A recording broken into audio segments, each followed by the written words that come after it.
On today's episode, we're going to talk all about continuous glucose monitors or CGMs. And just a few weeks ago, I put out an episode about me getting my own blood sugars back down into optimal ranges after a couple of years of high morning blood sugars, which threw me for a loop being a metabolic health specialist. But from that episode, I had several people contact me asking, well, how do I get a CGM? Like, I really want to wear one. I don't know how to get one. And then once I do get one, what do I do with it? Because one of the things is with a continuous glucose monitor, unless you're working with a professional or your doctor prescribed it or you're seeing a dietitian or another metabolic health specialist, you may get that CGM and you pop it on your arm and then you really don't have a whole lot of guidance beyond that. So I wanted to dedicate this episode to that. And I honestly think everyone should wear a CGM at some point in their life. I took a break from wearing one for about a year because I was really frustrated with those high morning blood sugars and I couldn't really figure out what was going on. But then I got my cortisol back into balance and got out of such a high stress response. And I was able to overcome those high morning blood sugars. So first things first, a lot of times it used to be where you basically could only get a CGM if you had type 2 diabetes or prediabetes, which is super frustrating because I believe if everyone would wear one, our metabolic health would improve so much. You learn so much. So each CGM goes on and gives you your blood sugar readings for about 2 weeks. But if everyone would see where their blood sugar was at and know what the healthy ranges are and what to look for, I think our metabolic health would improve significantly. Now, I will say, like, I am from day to day, my day to day is pretty, what's the word?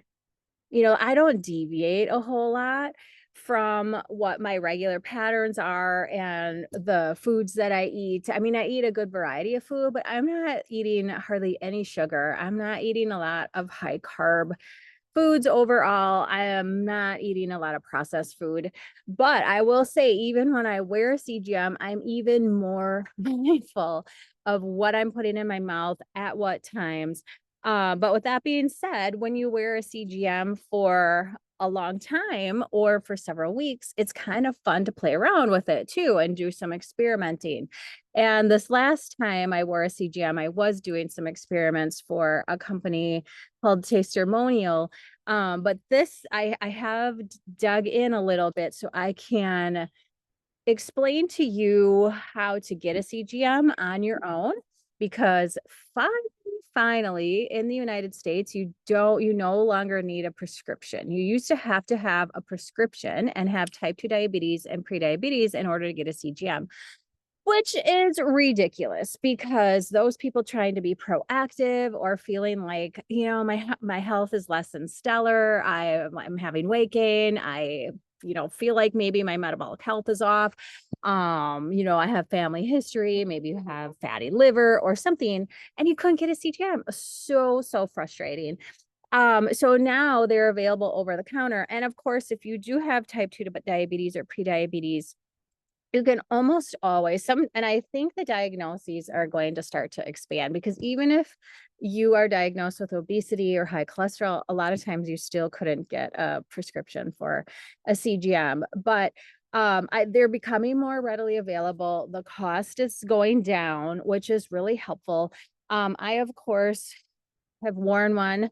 I don't have any of these medical diagnoses, but companies send them to me oftentimes, or like I said, I do some testing for them, but there are ways to get CGMs without having those diagnoses. So I'm going to tell you about a couple of companies that you can get access to a CGM through. There are several now, and competitors are always good because that brings costs down, right?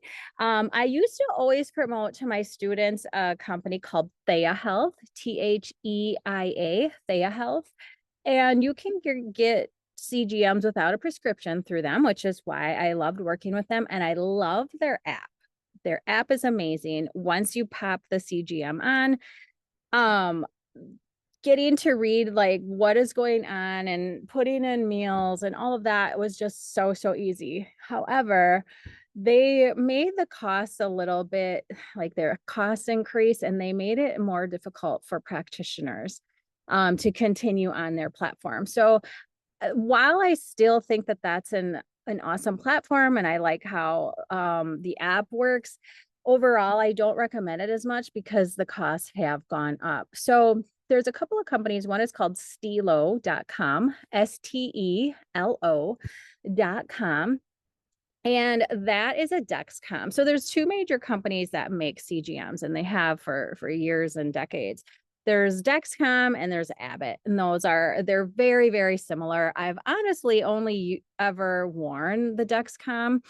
Freestyle Libre is by Dexcom, but I just had an Abbott CGM sent to me from another company called HelloLingo.com. And like I said, I love that these competitors are coming out. And I know over in Europe, like you can just go to a pharmacy and get a CGM like off a rack, just put it on your arm. And they're very low cost. So of course, the United States lags behind in healthcare, sickness care, I should say, but it is coming, and I think hopefully in the next year or two, you will see them being a lot easier to get. But Stelo.com, the sensor will run about $97 for a 2-week sensor, so pretty affordable compared. They used to be more like $200 kind of as a minimum to get a 2-week sensor and get yourself on a good platform for an app. The Stelo app I haven't used, but I will say the Freestyle Libre app I think is awful. It's absolutely awful. Like it's so basic and basically just gives your blood sugar at that point in time. You can upload your food intake, but again, it's just super basic. Like I love Thea and I love the Tastermonial apps because they will tell you like minute by minute what's your blood sugar's doing, and you can kind of like run your cursor over your line of blood sugars, and it will say like at 701 Shana's blood sugar was 82, and it's and it'll just show you this nice curve where the Freestyle Libre app is awful. And sometimes these other companies, and this has been my experience with the companies that I've worked with, both Tastermonial and Thea, and I believe Stelo does it this way too, but don't quote me on that because I haven't ordered from them. But you have to download the Freestyle Libre app so that collects your blood sugar response and your blood sugar data, and then it feeds into their app, like the Tastermonial app, or NutriSense has their own app, or the Thea app, and then you can see the nice grids and enter your food intake and all of that. But you usually have to download the Freestyle Libre app, get that's the app that you put your information in, and you get your monitor going once you receive it. So it's really easy. I know a lot of people are afraid of putting a CGM on their arm, and they look kind of weird when you have them on, but they basically just sit right on the back of your arm. Doesn't matter if it's right or left. I tend to put mine on my left because that's I pop it on with my right hand. I'm right-handed. And so you basically, you just, put it up to the back of your arm, and you push the button that has the sensor inside, and it adheres to your arm. And there might be a little sting for a couple of seconds, but after that, you really do not feel the sensor on your arm. And most companies will send you like a big band-aid type bandage type thing to stick over the sensor so that you can't see the sensor, and when you shower it protects it a little bit more. But yeah, it just sits right on the back of your arm. It's really, very non-invasive. And it doesn't actually go into your bloodstream. So it's got a little filament in it. If you haven't worn one, there's a little tiny filament that actually goes into the interstitial fluid, not into the bloodstream. So a lot of people, when they're wearing a CGM, they'll be like, well, it's not the same as my blood glucose meter. And it's not. It usually lags a few minutes behind your blood glucose meter, and it's not quite as accurate in real time because it is measuring via the interstitial fluid, not via the blood. And so that's why you can't really feel it. It's just this tiny little flexible filament that's reading the blood sugar, your glucose in your interstitial fluid. And so it will lag a few minutes behind. Like if some people think that their sensor is off and they need to calibrate it, where sometimes that happens. I haven't had it happen to me, but I've known other people that's happened to, where you can check with your blood glucose meter if you think that your CGM is off, and then you can recalibrate that the CGM based on what your blood sugar meter is reading. But you have to have a blood sugar meter in order to calibrate it. So if you think it's really, really off, you can always, I haven't heard of anyone having company like contacting where you got your CGM from, and they'll just send you a new one. And I will say, so when you first put your CGM on, if you haven't worn one, it needs about 24 hours to calibrate. And that's where I've seen some of the companies actually have moved to like 15 days of readings, because it was always 14, but you can't really trust the first 24 hours or so of the blood sugar readings because they're still calibrating. Like I'll put my CGM on, and usually my blood sugar the first day is in the 70s, it's in the 50s at night. I mean, it's reading really low, and even low for me. Like I brought my blood sugar back down into normal ranges, but even for me, it'll say like my blood sugar's in the 50s and it's in the 70s at baseline, like all the time. So just know that it takes about a day to calibrate, and that will be on the instructions when you get your blood sugar meter. But after about 24 hours, it should be accurate, and you should be able to see what's happening with your blood sugar. So the nice thing about the blood sugar or the CGM versus just using a glucose meter, obviously you don't have to prick your finger so many times. I hate pricking my finger.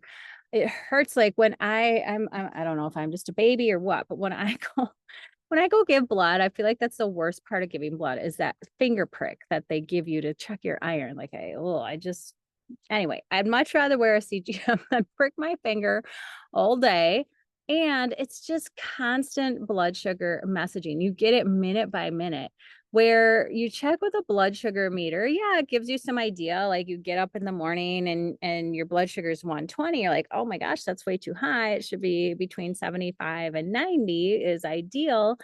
That's way too high, but you're just getting that one snippet. You're not seeing, is it coming back down to baseline after you eat food? In which case, those high morning blood sugars, if they're coming back down after you eat food, are probably a stress response and a cortisol response rather than food if you haven't eaten in, many, many hours. So that's why I much prefer the CGM to a blood sugar meter. The blood sugars meter is nice if you don't have a CGM. And I know a lot of people who will just, kind of double check things on their blood glucose meter, or just I'll sporadically check my morning blood sugars every now and then when I haven't worn a CGM for several weeks or months, just because I want to make sure that those morning blood sugars aren't creeping up again. but there's a lot of limitations to blood sugar meters. So you just get the one snippet. That's why I much prefer the CGM. And the other thing is, like I remember instructing patients when they would have diabetes type 2 or type 1 as a dietitian, like take your blood sugar before you start your meal, then take it about an hour after your meal, and then about 2 hours after your meal. And you should be back down to your baseline within 2 hours of eating your meal. And about 1 hour after eating your meal is about your peak blood sugar response. But this completely depends on what you're eating. It depends on your activity level, depends on if you've done activity before or after your meal. There are just so many variables. And the thing with that, and of course, I was starting to educate people about this before CGMs even existed, but you don't catch the curve. And the curve means the curve is your blood sugar from the time you start eating a meal until it returns down to baseline.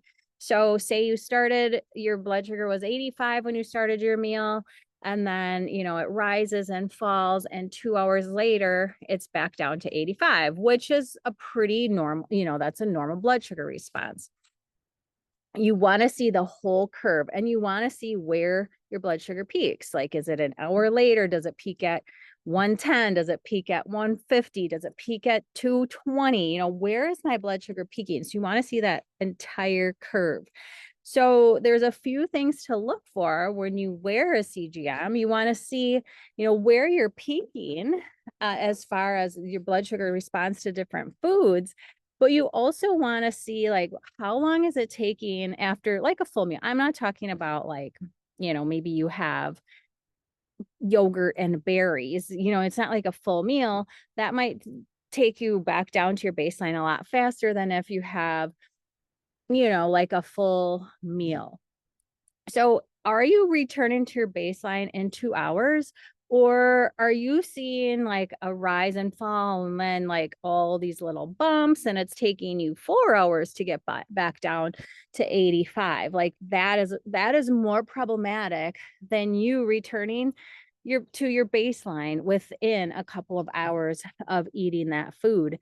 And it's also really interesting to wear a CGM because you do want your blood sugar to come back down and to baseline in between meals, right? You don't want your blood sugar constantly elevated all day long.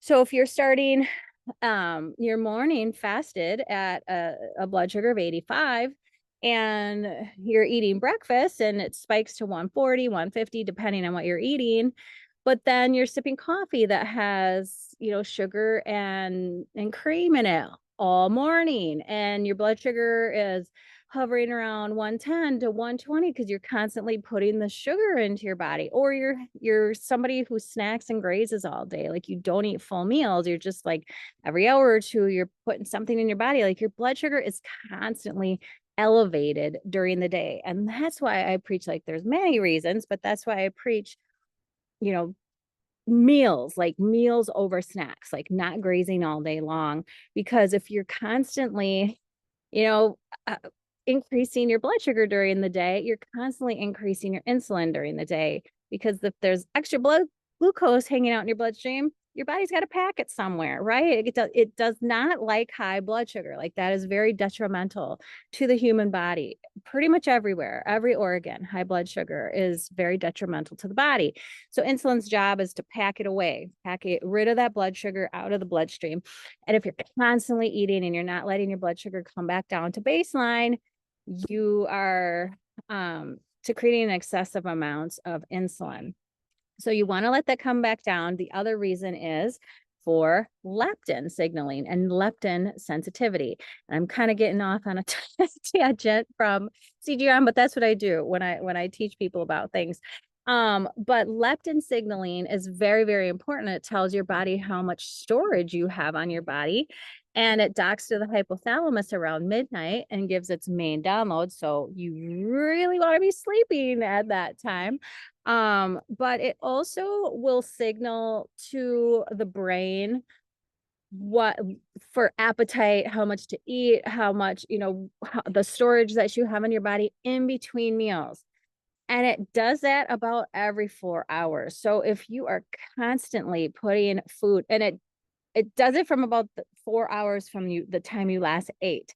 So you got to let that blood sugar and insulin come back down to normal levels. When insulin is low is when leptin is signaling. So if insulin is always high, you're going to have trouble with leptin signaling, both during the day and that main download at night. If you're eating really late at night, snacking right before bed, eating a big bowl of ice cream at 10 or 10:30, insulin is high when leptin is supposed to be giving its download, and that will interfere and throw all of these processes off. Okay, but anyway, I digress. We get back to CGMs. But I do want to make these points because it's, a lot of times people just put their CGM on and they have no instructions, and they have, especially if you don't have a diagnosis of anything and you just get your own CGM over the counter, you put it on and you really have no idea what to even look for. So a couple of things, and I have a whole class on this, a whole lesson on this inside Low Insulin Academy. I talk a little bit about it in Cortisol Calm, but Low Insulin Academy is for my folks with type 2 diabetes and prediabetes, PCOS, high blood pressure, cardiac disease. That's the course that you want to enroll in. But I have a whole lesson on how to use a CGM and how to get it. So, keep that in mind as well. I go in more extensively. But like I said, there are many things to look for. The whole curve being one. What is your blood sugar doing in between meals? Another big one is, what is your blood sugar doing overnight? Are you able to bring that blood sugar down overnight and allow it to come back down to normal baseline levels? Or are you seeing all these bumps throughout the night where your body is struggling to get that blood sugar back to a healthy response? The CGM is also nice for those of you who think you might have hypoglycemia or too low of blood sugars, especially at night. If you're waking up, panicky, sweaty, vivid dreams, things are waking you up, it would be helpful for you to wear a blood sugar monitor, because you can see if your blood sugar went low and that hypoglycemia is being triggered. Now, I will say this, it's really helpful to see both hyperglycemia, like blood sugars that are too high, and hypoglycemia. And the interesting thing about hypoglycemia is it's really, really difficult to diagnose and treat. And it's hard to know if you are suffering from it, because it's not like you can say, oh, if my blood sugar goes below 70, I'm hypoglycemic and I have, all these awful hypoglycemic symptoms, because it really just depends on your personal body. And a lot of times it's the quick falling of blood sugar that is the problem. So some people might have a baseline blood sugar of 150 and they push their blood sugar up to 250 after a meal, which is not good. You want a much better control than that. But then as their blood sugar's falling and it falls down to 120, like a baseline of blood sugar of 120 for me would be really high. But if somebody has a baseline blood sugar of 150 and all of a sudden after a meal, their blood sugar fell from 250 to 120, that's going to send all of these messages to your body. Oh my gosh, blood sugar's falling, eat right now, sweat. Like, we have to be preoccupied with food. We need carbohydrates right now. Blood sugar's falling. Alarm bells, alarm bells, alarm bells. And your blood sugar's high. And so that's where hypoglycemia can get really, really tricky. But the blood sugar monitor, the continuous blood glucose monitor, can help you see blood sugar is falling and it's falling fast. And most of them will give you an alarm, like blood sugar's falling. And then you can look at your symptoms like, oh my, I feel like crap. Like my heart's beating. I can't concentrate. I feel like I need to eat carbohydrates and sugar right now. I'm craving ice cream. I'm craving crackers. or whatever it is, and you can help to figure that out. What else do we need to talk about with CGM? So that kind of gives you some ideas if you've never worn one before, like what to look for. And I say, like, with my people who have never worn a continuous glucose monitor before, I always say, pop it on your arm, wait for about a day for it to calibrate, and then go about your normal day how you usually would do your day. Exercise when you would normally exercise, get about the same amount of sleep, eat the same foods, because if you've been eating high carb breakfast and high carb meals and processed foods, drinking juice, soda, whatever, and then, you don't feel good, you feel like crap, and then you put your glucose monitor on, and like, oh gosh, I better eat better because I don't want high blood sugars. Well, then we don't really know what's been going on in the body. So for that first week, I always tell people, like, do your normal routine for about the first week or so, 5 days at least, and just see what your typical blood sugar response is before you go change things. And then after that, you can start to change things up. Like, okay, this is what happens if I have a breakfast of 20 grams of carbs or less. Or this is what happens if I go for my morning walk before breakfast. This is what happens if I go for my morning walk after breakfast. This is what happens if I snack right before bed. Then you can kind of look and see, like, what's happening. And that's where this HelloLingo company, hellolingo.com, which is by Abbott, their 2-week glucose monitor is only $44. And again, I have this one's being sent to me right now. It's really funny because I was this is God, it's interventions. I had this episode all set to record, and I didn't get to it for a couple of days. And in the meantime, I had some health coach connect with me on Instagram and say, if you're looking for an affordable option for your clients, HelloLingo, let me send you a CGM. And I'm like, okay, well, that's another option. So I can report back when I know more about this one, but it's $44 for 2 weeks, and that's it. Like, no hidden fees. And you can get 2 weeks, you can get 4 weeks, you can get 12 weeks with the HelloLingo. But like I said, I haven't used the Abbott one yet. So I've heard from other health practitioners, they're very similar, but I am curious to see what Lingo, what the Lingo app looks like, because I am a little bit picky because I want my patients' experience to be good and for them to get a lot out of wearing their CGM. Oh, and I should go back to when I was recommending Thea Health. And again, it's still a wonderful company. Their platform is amazing, and they're just more pricey.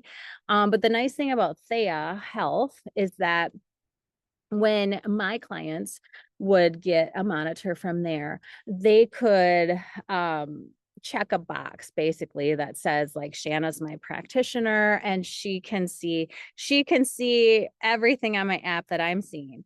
So I could see my clients' blood sugar and their meals that they input and everything in real time. Like, I could see on my end what they were seeing on their app. So that was really nice. So they didn't have to upload anything to me. They didn't have to share anything with me. They just, I could see their data in real time. So that was really nice. All right. So like I said, when you wear the CGM, it's nice to, kind of just get your baselines for a week and then start to look at how things are impacting your blood sugar. And I should go back and say, so we want our blood sugar, these are optimal ranges. Like, we want our blood sugar between 75 and 90 fasting in the morning. So we wake up in a fasted state. That's where your blood sugar should be. And this is where I was tipped off that something was going on, because mine were always in that range. And then all of a sudden they're like 102, 112. I don't even think they ever got to the 120s, but they were like 108, 106, 110 when I was waking and I was fasting. And I'm like, I've been fasting for 18 hours and my blood sugar is over 100. Like, I don't understand this.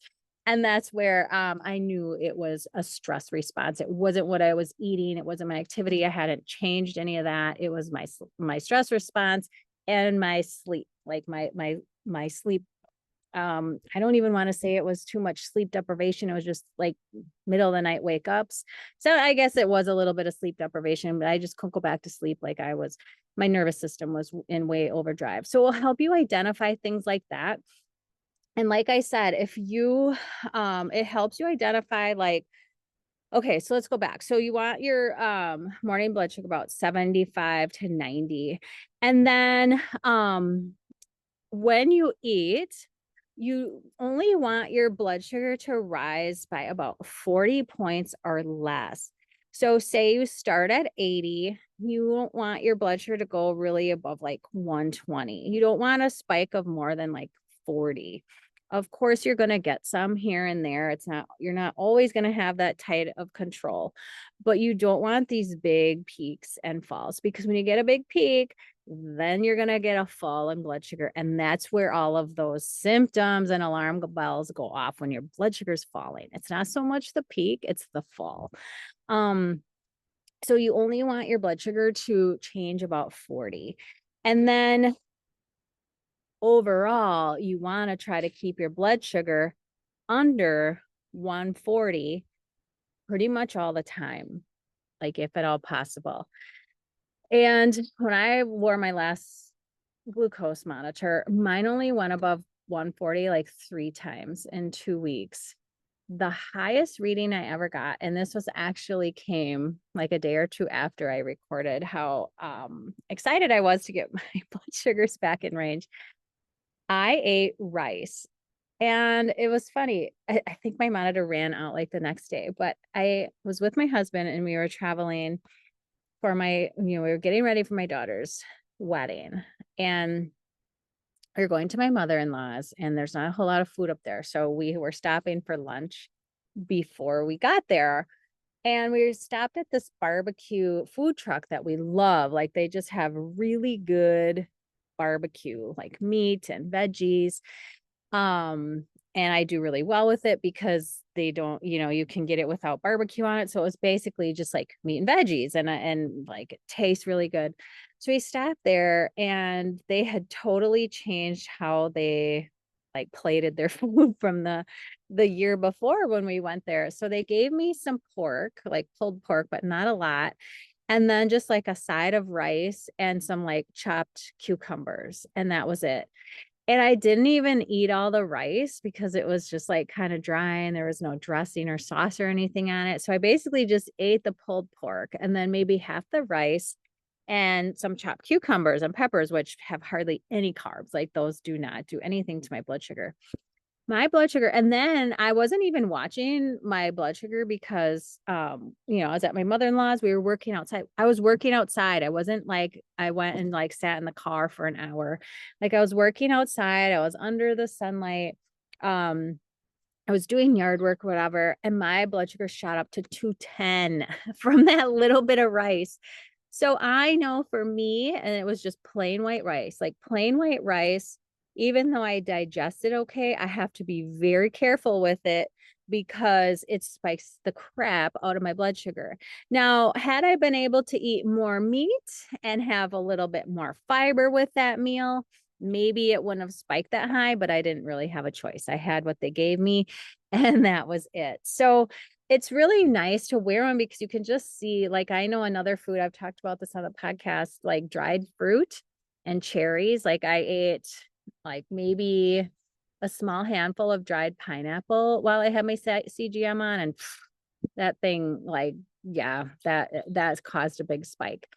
But in general, you want to try to keep that blood sugar under 140. And so I work with a lot of diabetics who their baseline is like 150. And we're just trying to move their baseline slowly lower and lower and lower with less carbs and more movement and intermittent fasting. And, so their baseline is lower. So they're starting from a lower spot and, it's like, well, you can't not spike to 140 when your baseline's 150. But keeping that, there is damage that occurs in the periphery pretty much after your blood sugar gets to 140, for sure by the time it gets to like 180. And so it's nice to wear a CGM too. And if I were paying a little bit more attention while after I ate the rice, like I said, I wasn't watching my my app. I would have been mindful of like, yeah, I was doing yard work. I was outside, but I would have gone for like a more deliberate walk for at least 5 or 10 minutes to try to negate that blood sugar spike.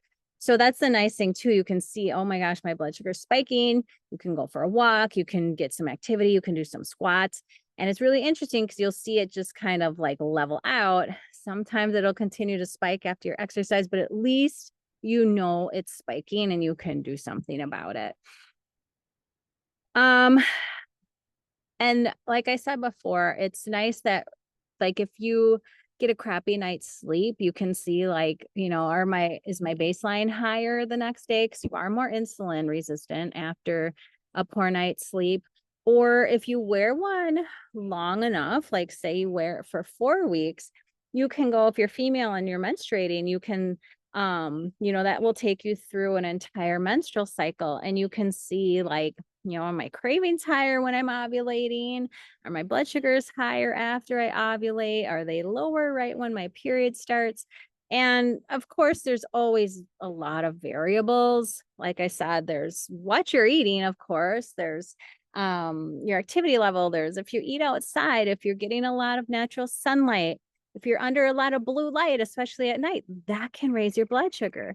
So all of these little experiments that you can do with the CGM on, especially if you wear them for several weeks, it's just really interesting. And you can learn so much about your personal body and what foods tip you off. For me, I know, what things are like. It's interesting. Like I can eat dark chocolate, especially one of the companies that I tested for, I think it was called like the good chocolate or something like that, but it had erythritol in it. It had dark chocolate and it was sweetened with erythritol. It did not move my blood sugar at all. Like I experimented with it. Like I didn't eat for 2 hours. My blood sugar was at baseline. I ate this, I'm pretty sure it's called the good chocolate, and my blood sugar actually decreased. Take over, and then you watch for the next hour to 2 hours to make sure, like what it's doing to your blood sugar. And I did it for a couple of days and like nothing. So it's really interesting. You can test different foods too, and different times of the day. That's another thing to look for when you're wearing a CGM. Like I eat my biggest meal. It's kind of backward from what I used to eat, but I eat my biggest meal at breakfast. And then I eat a pretty substantial lunch as well. Late afternoon is when I typically eat. And then dinner, I can take or leave. Sometimes I eat dinner, sometimes I don't. If I do eat dinner, it's small because I'm just not that hungry in the evening anymore. I've like flipped my intermittent fasting. And a lot of times if I am eating, it's like some Greek yogurt with a little bit of fruit, or it's like a hamburger patty, or like it's just like a small salad or something. Like it's just not a substantial amount of food because I'm just not that hungry. And that's how you want to eat because you're more insulin sensitive earlier in the day. So you can even test like, okay, if I eat a bigger breakfast, what do my blood sugars do? Versus I eat the same meal. I'm going to try eating this meal at 8 a.m., see what it does to my blood sugar response. And then I'm going to try eating it at 7 p.m. and see what it does to my blood sugar response. So you can use the CGM to find all kinds of different habits and how your body's responding to things. And I've talked a lot about another couple of experiments you could try after you've worn the CGM is like eating carbs alone, like try eating an apple by itself, and then try, the next day, try pairing that apple. And I don't promote snacking, but it's just interesting to see like them pair that apple with cottage cheese or a string cheese or some nut butter. That's natural nut butter, just some protein, and see what kind of blood sugar response. You want to do it at the same time of the day.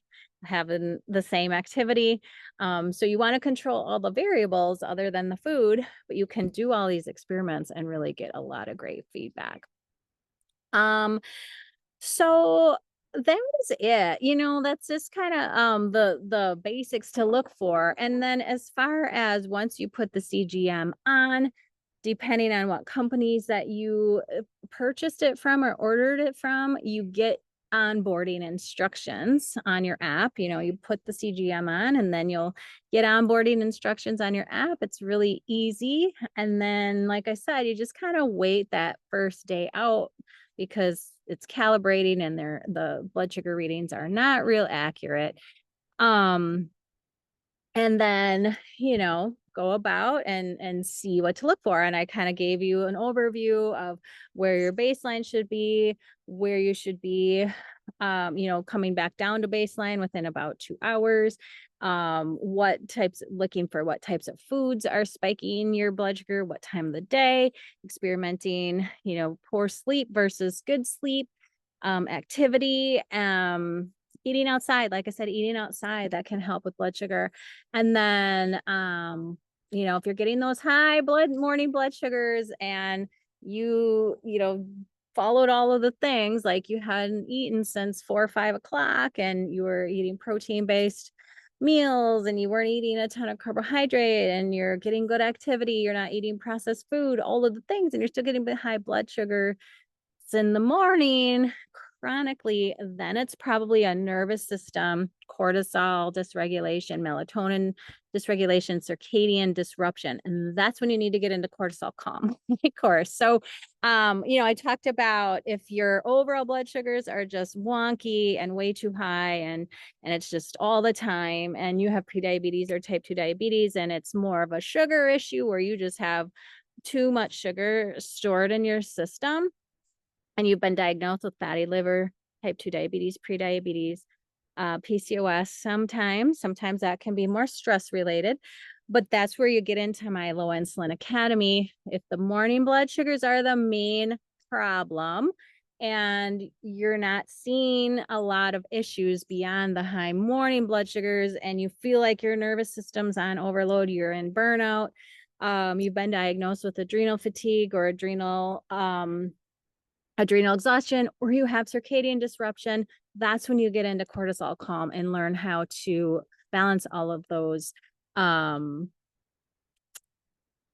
circadian hormones. So, but I would, even if you're not going to be doing a course, I would highly suggest wearing a CGM.